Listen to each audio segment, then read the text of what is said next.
মানুষেরা কেন আজকে আল্লাহমুখী না হয়ে আল্লাহ বিমুখিতা হচ্ছে? মানুষগুলি কেন আজকে জান্নাতের রাস্তার দিকে প্রতিযোগিতা না করে জাহান্নামের রাস্তার দিকে প্রতিযোগিতা করতেছে? আমরা যদি এটা বিচার বিশ্লেষণ করি, আত্মসমালোচনা করি, দেখলে বোঝা যাবে দুনিয়ার অধিকাংশ মানুষই আজকে জাহান্নামের রাস্তার দিকে প্রতিযোগিতা করতে। আমরা বলি তো জাহান্নামটা, যে আমরা তো জাহান্নামের ব্যাপারে অনেক ওয়াজ শুনি। জাহান্নামটা কি আমাদের দৃষ্টিতে ভালো দিক? সবাই বলেন ভালো দিক। জাহান্নাম কি আমাদের জন্য পজিটিভ সাইড না নেগেটিভ সাইড? Negative side. এই তো জাহান্নামটা সৃষ্টি করেছেন তিনি অপরাধী, আল্লাহ বিমুখিতা যারা নিয়ে চলাফেরা করবে,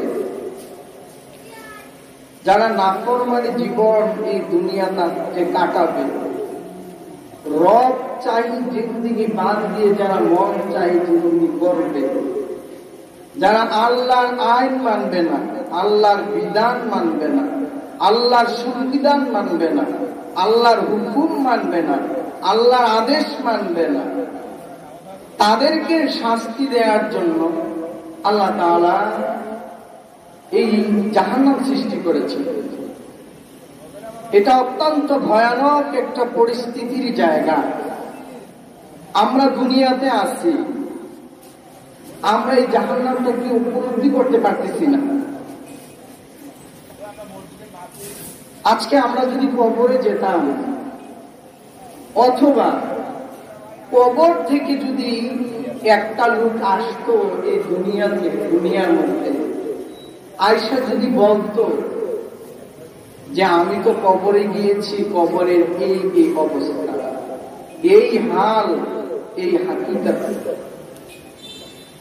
তাহলে আমরা বুঝতে পারতাম, উপলব্ধি করতে পারতাম আমরা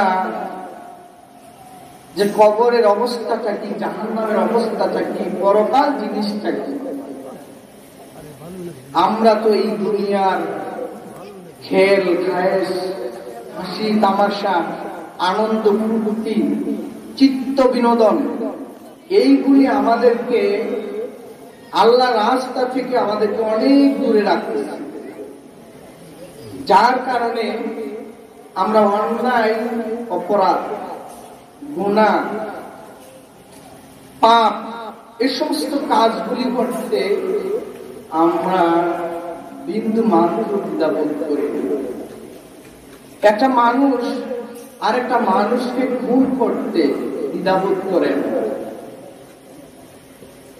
একজনের সম্পদ আরেকজন অন্যায়ভাবে বুক দখল করে খাইতে দ্বিধাবোধ করে না। অন্যায় বেহালাল পথে ইনকাম সোর্স তৈরি করে জীবিকা নির্বাহ করার জন্য দ্বিধাবোধ করে না।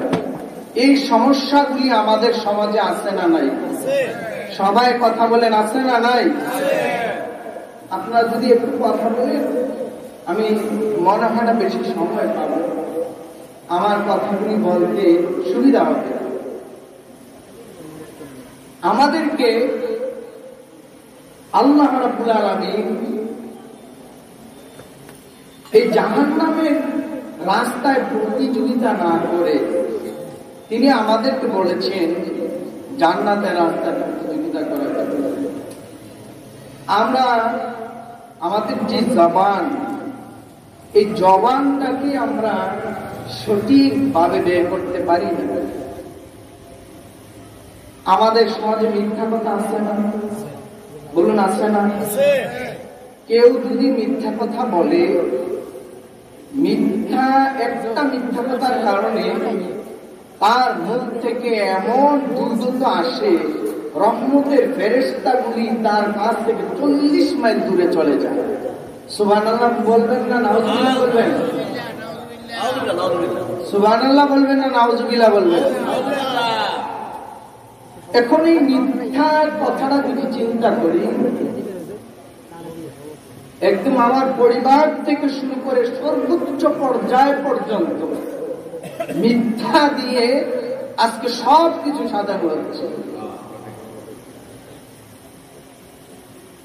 আমরা সকলে মরতে হবে। আমার বাবা মা আত্মীয় স্বজন আপনজন কেউ যদি মারা যায়, আমাদের দিনটা নরম হয়ে যায়। লাশটা মাটি দিলাম, জানাজা দিলাম, বাড়িতে আসলাম, 3-5 দিনের খাবার করলাম, তারপরে যেইলাও সেই আর মনের কথা আমাদের মধ্যে জেগে থাকে না, মনে থাকে না, আমরা ভুলে যাই। আর আমাদেরকে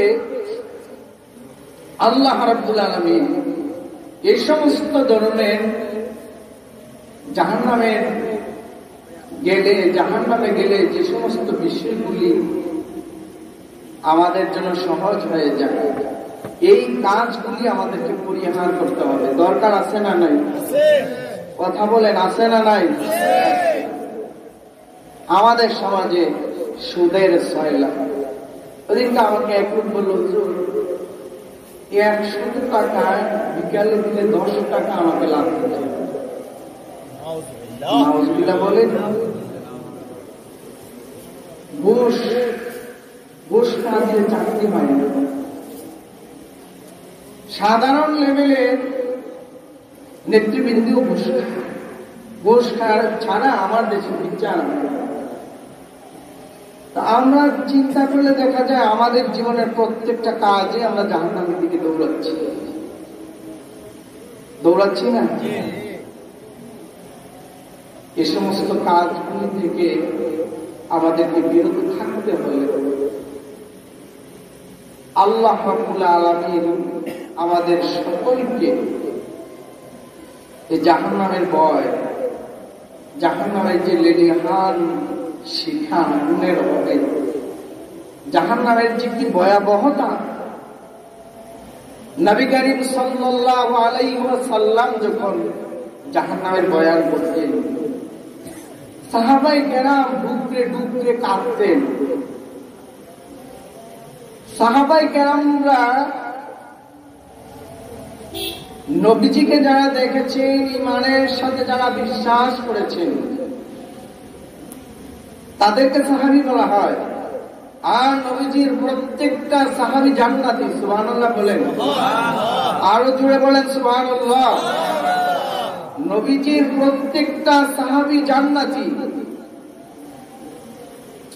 কিন্তু এই সাহাবীগণ যখন জাহান্নামের বয়ান শুনতেন, জাহান্নামের বর্ণনা শুনতেন, নবীজি যখন জাহান্নামের ওয়াজ করতেন, জাহান্নামের বক্তব্য পেশ করতেন, জাহান্নামের বক্তৃতা দিতেন, এই সময় সাহাবায়ে কেরাম ডুকরে কাঁদতেন। তাদের তো একটা ভরসা ছিল যে আমি তো নবীজির উম্মত। নবীজিকে যারা ঈমানের সাথে দেখেছে, বিশ্বাস করেছে, নবীজির কথা অনুযায়ী চলেছে, অনুসরণ করেছে, তারা জান্নাতি। সুবহানাল্লাহ বলেন।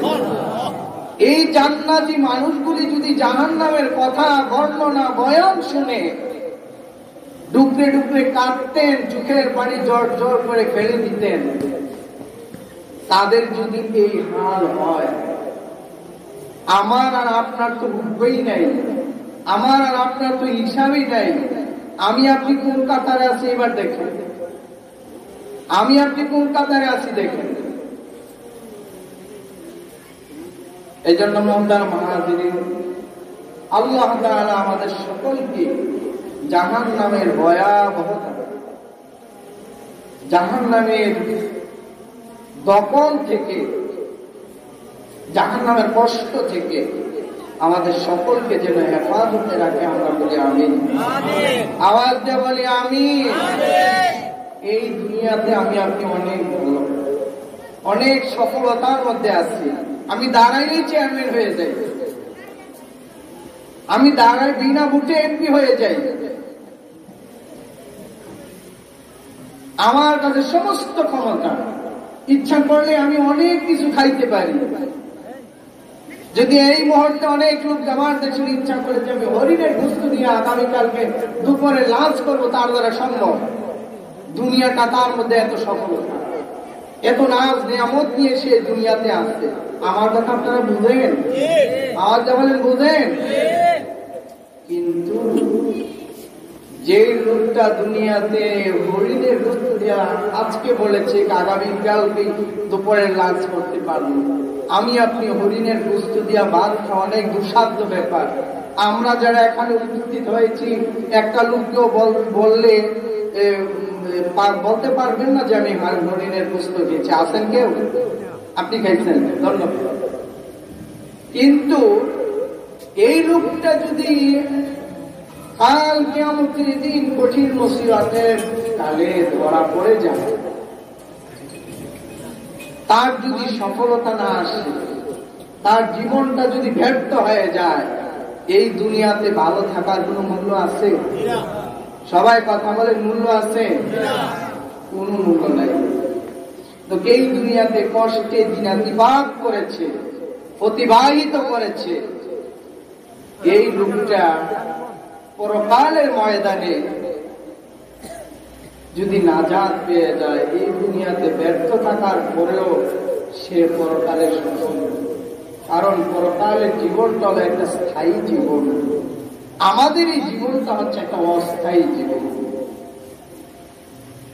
পশু পাতার মধ্যে পানি পড়ে, পানি পড়ে না? তো এই পশু পাতার মধ্যে যে পানি পড়ছে, পড়ার পরে সাথে সাথে পানিটা পড়ে গেল, আপনি কখনো বুঝতে পারবেন না এই পশু পাতার মধ্যে যে পানি পড়ছে, পানিটা পড়ছে কিনা, ধরা যাবে না।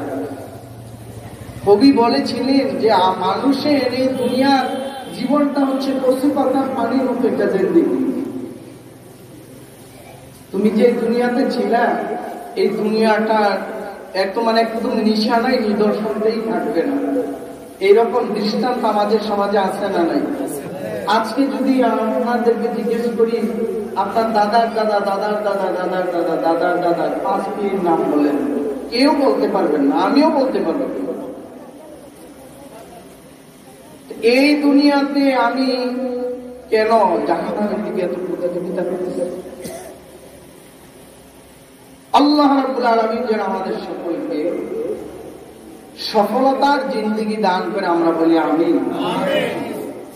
আর সফলতার জিন্দেগিটা তখন হবে আপনার, আপনি যখন এই দুনিয়াতে আল্লাহর আইন নিয়ে চলেন, আল্লাহর বিধান নিয়ে চলেন, আল্লাহর সংবিধান অনুযায়ী জীবনটাকে চালান, তখন আপনি সফল হতে পারবেন। আর নয় পারবেন। আল্লাহ রাব্বুল আলামিন বলেছেন, ফাত্তাকুন নারাল্লাতী ওয়াকুদুহান নাসু ওয়াল হিজারা উইদ্দাত লিল কাফিরিন। আল্লাহ বলেন, দুনিয়ার মানুষ, ও দুনিয়াবাসী, ফাত্তাকুন নারাল্লাতী, তোমরা ওই আগুনকে ভয় করো। কোন আগুন? যে আগুনের মধ্যে আল্লাহ তাআলা এই দুনিয়ার অপরাধী মানুষগুলি যখন হাসরের ময়দানে আল্লাহর একটা কথা বলবে, ওয়ামতাজুল ইয়াওমা আইয়ুহাল মুজরিমুন, অপরাধীর দলেরা আলাদা হয়ে যাও, পৃথক হয়ে যাও। আপনার বিচার ফয়সালা করার পরে আপনাকে যখন আখিরাতের একটা স্থায়ী কঠিন বাড়ি, একটা অশান্তির বাড়ি, যেটা হচ্ছে মানুষের জন্য অত্যন্ত বেদনাদায়ক, কষ্টদায়ক, ওইটা আপনার জন্য ফয়সালা হয়ে যাবে। ওইটার নাম হচ্ছে ফাত্তাকুন নারাল্লাতী, জাহান্নাম। ওই জাহান্নামকে ভয় করো, জাহান্নামের আগুনকে ভয় করো। ওয়াকুদুহান নাসু ওয়াল হিজারা। আল্লাহ রাব্বুল আলামিন এই জাহান্নামের আগুনটাকে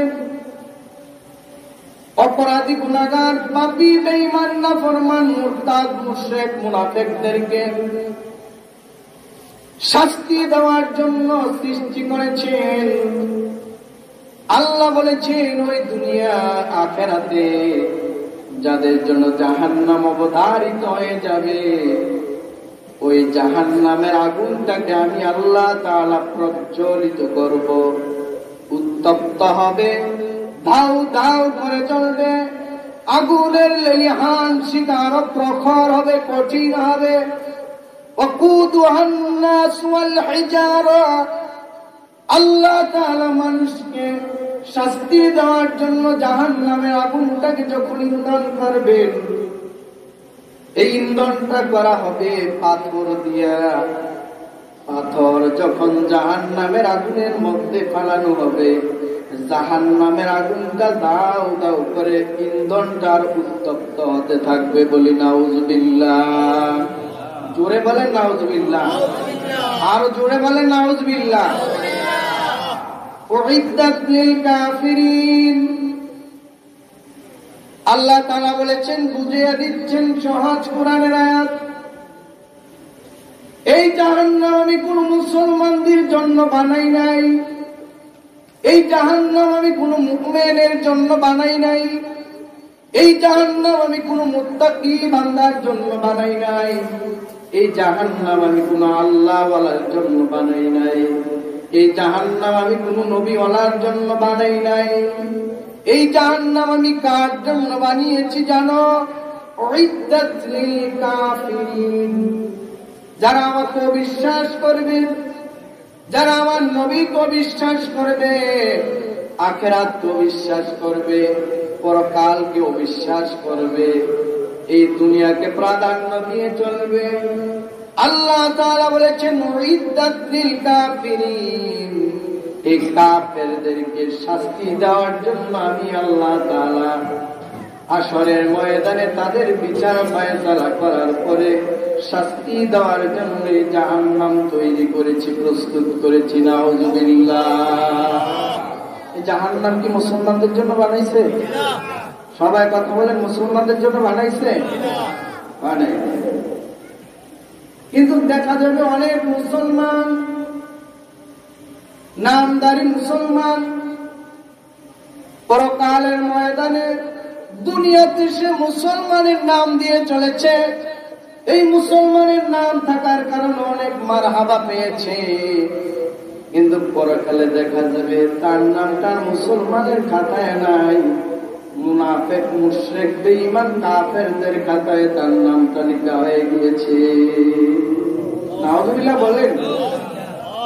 এরকম কথা, এরকম কাজ মুসলমানদের ছেলে, মুসলমানদের সন্তানেরা করে কি করে না? আওয়াজ দিয়ে বলেন, করে কি করে না? আমি কারো গীবত শিকায়াতের জন্য বলছি না। গীবত, পরনিন্দা, এটা ইসলামের সম্পূর্ণ হারাম, নাজায়েজ। মুসলমানের সন্তান বেদিনদের, কাফেরদের চাইতে আরো নিকৃষ্ট কাজ করে, আছে না নাই? আল্লাহ তাআলা বলেছেন তুমি মুসলমান, মুসলমান মানে মুসলিমুন, আত্মসমর্পণকারী। আমরা আত্মসমর্পণ করেছি কার কাছে? আল্লাহর কাছে। আওয়াজ দিয়ে বলেন, কার কাছে? আমরা আল্লাহর কাছে আত্মসমর্পণ করেছি। আল্লাহ বলেন আমার কাছে যারা আত্মসমর্পণ করেছে, একটা মুসলমানকে আমি পরকালের ময়দানে জাহান্নামে ঢুকাইব না। সুবহানাল্লাহ। উইদ্দাত লিল কাফিরিন, কাফেরদেরকে আল্লাহ তাআলা শাস্তি দেওয়ার জন্য এই জাহান্নাম তিনি সৃষ্টি করেছেন, তৈরি করেছেন। হাজিরিন, আমি যদি কাফেরদের মতো আমার এই দুনিয়ার জীবন হয়ে যায়, কাফেরদের মতো যদি আমি আমার এই দুনিয়ার জীবনটাকে পরিচালনা করি, আমি যত বড়ই মসজিদের ইমামতি করি, যত বড়ই আলেম হই, যত বড়ই মুসলমান নামদারি খেতাব নিয়ে চলি, আমার বৈশিষ্ট্যের মধ্যে, আমার চাল চলনে, আমার বেশভূষাতে, আমার কাছিয়তে যদি কাফেরদের অনুসরণ অনুকরণ থাকে, পশ্চিমকালেও জান্নাতের আশা করা যায় না। এই সমস্ত মানুষগুলিকে আল্লাহ তাআলা বলবেন খুযুহু ফাগুল্লুহু সুম্মাল জাহিমা সাল্লু সুম্মা ফি সিলসিলাতিন যারউহা সাবউনা দিরাম ফাসলুকু। আল্লাহ বললেন জাহান্নামের ফেরেশতা তাকে ধরো, পাকড়াও করো, ধাক্কায়া ধাক্কায়া গলার মধ্যে তাদেরকে ধাক্কায়া ধাক্কায়া জাহান্নামের মধ্যে নিক্ষেপ করে দাও। কারণ দুনিয়াতে তারা মুসলমান ছিল, কিন্তু আমার আইন মোতাবেক তারা চলাফেরা করে নাই। নাউজুবিল্লাহ বলি। যদি হয়ে যায় হুজুর কাফিরুল মুসলমান জাহিবা শুনু, জাহান্নামের শেকল দিয়া আপনাকে হাত পা গুলি বান্দা ধাক্কায়া ধাক্কায়া জাহান্নামের মধ্যে ফালাই দিল। জোরে বলেন লাভ হল। আল্লাহ তাআলা এই জাহান্নামকে আমাদেরকে ভয় করার জন্য বলেছেন, জাহান্নামের আগুনকে ভয় করো। এই জাহান্নামের আগুনে যদি কেউ ঢুকে কেউ যায় অবস্থা খারাপ হয়ে যাবে। আর জাহান্নামের দৃশ্য, জাহান্নামের চিহ্ন, নিদর্শনগুলি এত ভয়াবহ হবে। নবীজি বলেছেন যারা জাহান্নামে যাবে, জাহান্নামেরা জাহান্নামের আগুনে এত পেরেশান হয়ে যাবে, পিপাসায় পিপাসিত হয়ে যাবে। তারা আল্লাহ তাআলার কাছে তখন আকাশ থেকে ঠান্ডা বৃষ্টি বর্ষণের জন্য দোয়া করবে। আল্লাহ আমরা শেষ হয়ে গেলাম, আমাদের অস্তিত্ব শেষ, কলিজাটা পানির পিপাসায় ফেটে চৌচির হয়ে যাচ্ছে, সমস্ত শরীরটা জাহান্নামের আগুনে দাও দাও করে আঙ্গা ফালিয়ে ফেলেছে। আয় আল্লাহ, তুমি আকাশ থেকে আমাদের জন্য ঠান্ডা বৃষ্টি দিয়া আমাদেরকে একটু শীতল করে দাও, আমাদেরকে একটু ঠান্ডা করে দাও, আমাদেরকে একটু আরাম করে দাও। তারা যখন এই দোয়া করবে 1000 বছর পরে তাদের এই দোয়াটা কবুল হবে। জোরে বলেন 1000 বছর পরে তাদের এই দোয়াটা কবুল হবে। হঠাৎ করে জাহান্নামীরা দেখবে আকাশের মধ্যে কালো মেঘ, আকাশের মধ্যে কালো মেঘ, এই মুহূর্তে বৃষ্টি হবে। তো এই মুহূর্তে তো বৃষ্টি হচ্ছে না। নবীজি বলেছেন এই যে মেঘটা এটি এমন বিষধর বিচ্ছু, এই বিচ্ছুগুলিকে আল্লাহ তাআলা জাহান্নামীদের জন্য একটা একটা বিচ্ছু জাহান্নামীদের উপরে পড়বে আর একটা দংশন করবে। এই দংশনের কারণে 40 বছর পর্যন্ত তাদের শরীরে বিষাক্ত হয়ে তারা সমস্ত শরীরটা যন্ত্রণায় অস্থির হয়ে যাবে। বলি নাউজুবিল্লাহ। বৃষ্টি করছিল কিসের জন্য? দোয়ার জন্য। দোয়া করেছিল কিসের জন্য? বৃষ্টির জন্য, আরামের জন্য। আর বৃষ্টির পরবর্তীতে পরে পড়লো কি? বিচ্ছু, বিষাক্ত বিচ্ছু। তারপর আবার তারা দোয়া করবে। আমার কথা আপনারা বোঝেন? তারপর তারা আবার দোয়া করবে, আল্লাহ আমাদের তার সহ্য হয় না, এই জাহান্নাম থেকে তো বের হওয়ার কোন রাস্তা নাই। আছে? বলেন না আছে? দুনিয়ার জেলখানায় ঢুকলে তো অনেকের বের হওয়ার কোন ব্যবস্থা নেই। আছে? জেলখানার মধ্যে অনেকের মরণ। আর এই জাহান্নাম থেকে বের হওয়ার কোন রাস্তা নাই, বের হতে পারবো না। আল্লাহ আমাদেরকে দয়া করে, মায়া করে আমাদের প্রতি তুমি একটু দয়া করো। আমাদের জন্য আকাশ থেকে বৃষ্টি দাও, আমরা যেন একটু ঠান্ডা হতে পারি, আমরা যেন একটু শীতল হতে পারি, আমরা যেন একটু আরাম পাই, আমরা যেন একটু ঠান্ডা পানি খেতে পারি। আল্লাহ তাআলার কাছে তারা দোয়া করল, আল্লাহ কবুল করলেন। 1000 বছর পরে, 1000 বছর পরে তারা দেখবে হঠাৎ করে আকাশে দেখা যায় মেঘমালা, ভারী বৃষ্টি বর্ষণ হবে, দুনিয়াতে লাগাতার আষাঢ় মাসের বৃষ্টি দেখেন, এক সপ্তাহ 15 দিনও বৃষ্টি হয়েছে, এখন তো বৃষ্টি হয় না। আমি দেখেছি, ছোটকালে দেখেছি অনেক বৃষ্টি হয়েছে, এখন বৃষ্টি, এটা একটা আল্লাহর রহমত, এটা আমাদের কাছে কোথায় নেওয়া হয়েছে।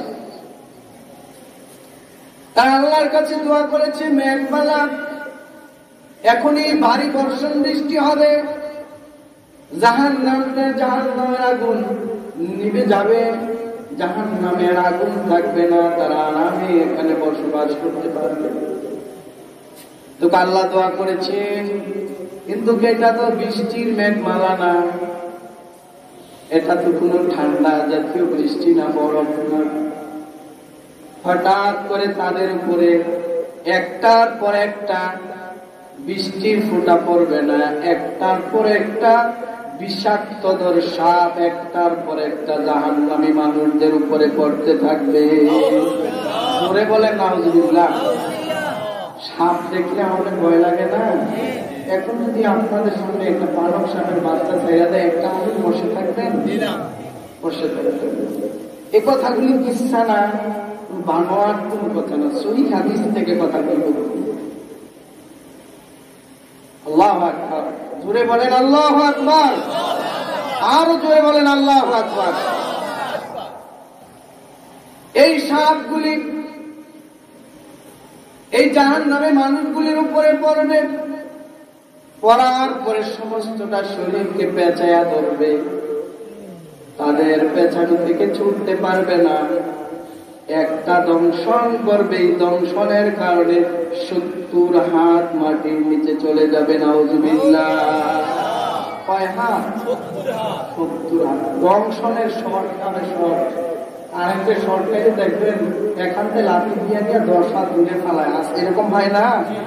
শর্ট খাওয়ার পরে যারা কারেন্টের মিস্ত্রি বা কারেন্টের জীবনে শর্ট খাইছেন, এরকম কেউ আছেন না এখানে? বা ইলেকট্রিক মিস্ত্রি আপনারা বলতে পারবেন, এই এটার যে শর্টটা খাবে, শর্ট খাওয়ার পরে 70 হাত মাটির নিচে চলে যাবে। নাউজুবিল্লাহ বলি। সাপগুলি যেমন তেমন সাপ, হ্যাঁ, দুনিয়ার সাপে কামড় দিলে মানুষ মারা যায়, আখিরাতে আপনাকে কামড় দিবে, দংশন করবে। মৃত্যু নাই, মরবেন না, মারা যাবে।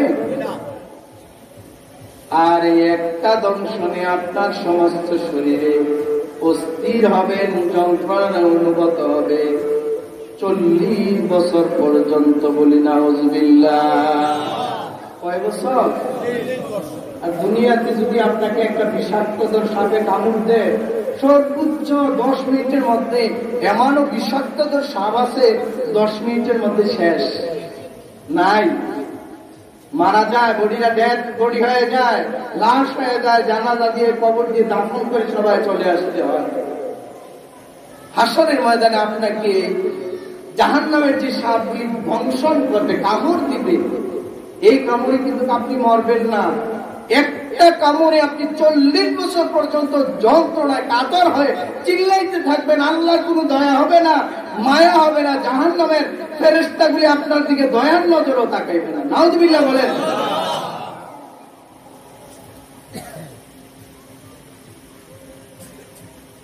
এই জাহান্নাম থেকে আমাদেরকে বাঁচার দরকার আছে না নাই?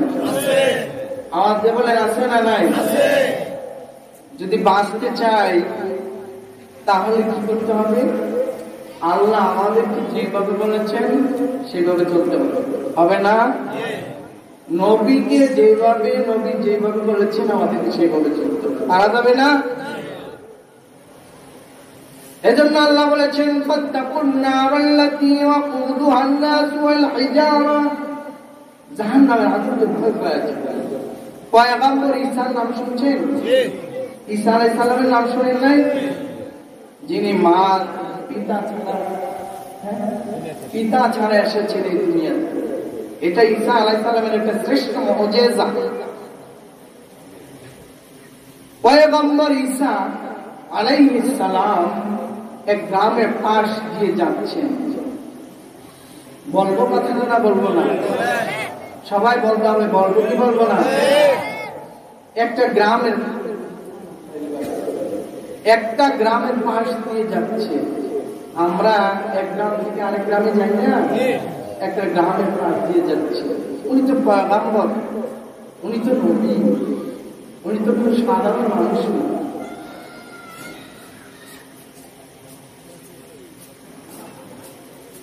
উনি তো কোনো সাধারণ মানুষ না। পয়গম্বর ঈসা আলাইহিস সালাম একটা গ্রামের পাশ দিয়ে হেঁটে যাচ্ছেন। হঠাৎ করে এই গ্রামের পাশে একটি বিশাল একটা পাহাড়, ওই পাহাড়ের মধ্য থেকে করুণ হৃদয় বিদারক কান্নার আওয়াজ হযরত ঈসা আলাইহিস সালাম শুনতে পাচ্ছেন।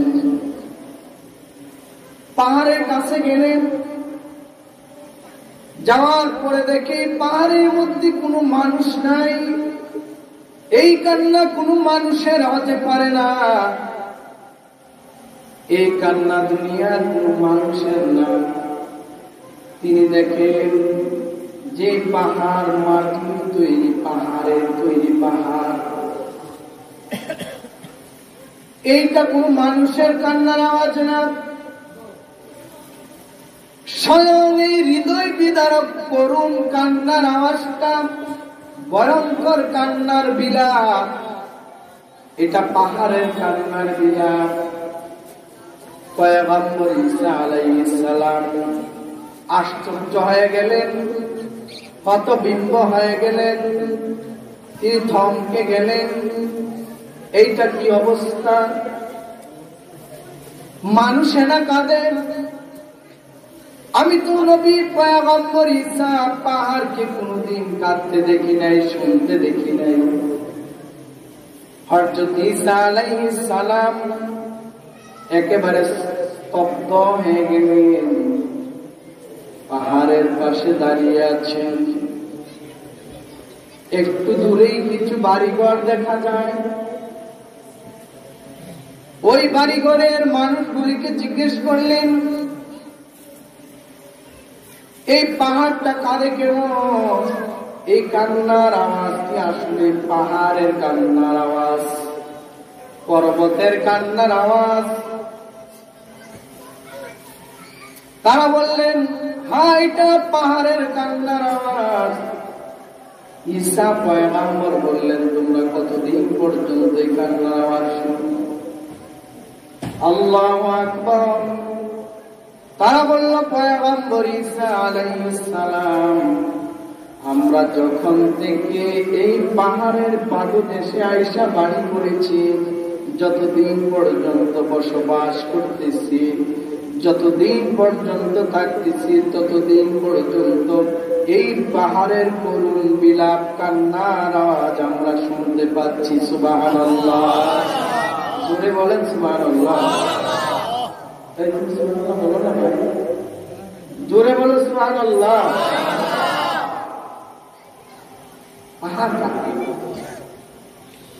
পয়গম্বর ঈসা তাদের কথা শুনে আরো আশ্চর্য হয়ে গেলেন। নবীদের তো আল্লাহর সাথে একটা যোগাযোগের ব্যবস্থা আছে। আমার নবী ছিল না? আমার নবী ছিল আল্লাহর সাথে যোগাযোগ। প্রত্যেকটা নবীর আল্লাহর সাথে যোগাযোগ ছিল। আমার নবীজির কাছে জিবরাইল আলাইহিস সালাম 24,000 বার এসেছে। কয় হাজার বার? জোরে বলেন, কয় হাজার বার? এই পৃথিবীতে অনেক নবী এসেছেন, যেই নবীরা জিবরাইলকে কখনো দেখেও নাই। আর আমার নবীজির কাছে জিবরাইল এই দুনিয়াতে 24,000 বার এসেছিলেন। সুবহানাল্লাহ। মুসা আলাইহিস সালাম আল্লাহর সাথে কথা বলেছেন তুর পাহাড়ের মধ্যে। নবীজি যখন মেরাজের রাত্রিতে গেলেন, জিবরাইল আলাইহিস সালাম নবীজিকে তুর পাহাড়ে নামালেন। বললেন, ইয়া রাসূলুল্লাহ, এই তুর পাহাড়ে আপনি 2 রাকাত নামাজ আদায় করুন। তে মুসা বা খোদাদার তুহে তোর, করতে মুসা বাখুদাদার তুহে তুর উফতে মোহাম্মদ বাখুদাদার আরশে নূর উফতে মোহাম্মদ বাখুদাদার আরশে নূর। সুবহানাল্লাহ বলেন, আওয়াজ দিয়ে বলেন সুবহানাল্লাহ। মুসা হযরত ঈসা আলাইহিস সালাম আল্লাহর সাথে বললেন, আল্লাহ এই পাহাড়কে আমার সাথে কথা বলার বাক শক্তি দেন, এই পাহাড়কে আমার সাথে কথা বলার শক্তি দিয়ে দেন। আপনি বিশ্বাস করবেন না, পাহাড় কথা বলে বিশ্বাস করবেন? আল্লাহ তাআলা যদি জবান পাহাড়ে দিয়ে দেন, পাহাড় কথা বলার শক্তি আছে না নাই? ইন্নাল্লাহা আলা কুল্লি শাইইন কাদির। নিশ্চয় আল্লাহ সর্বশক্তিমান। তিনি যদি বলেন কুন ফায়াকুন, সঙ্গে সঙ্গে হয়ে যায় না?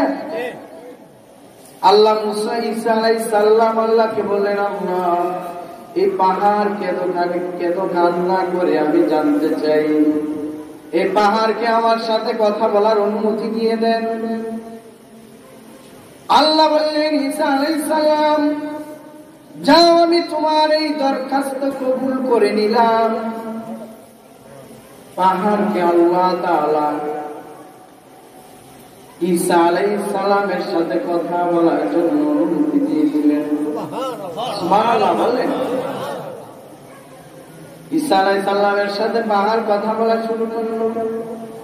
পয়গম্বর ঈসা আলাইহিস সালাম পাহাড়কে জিজ্ঞেস করে, পাহাড় তুমি কাঁদো কেন?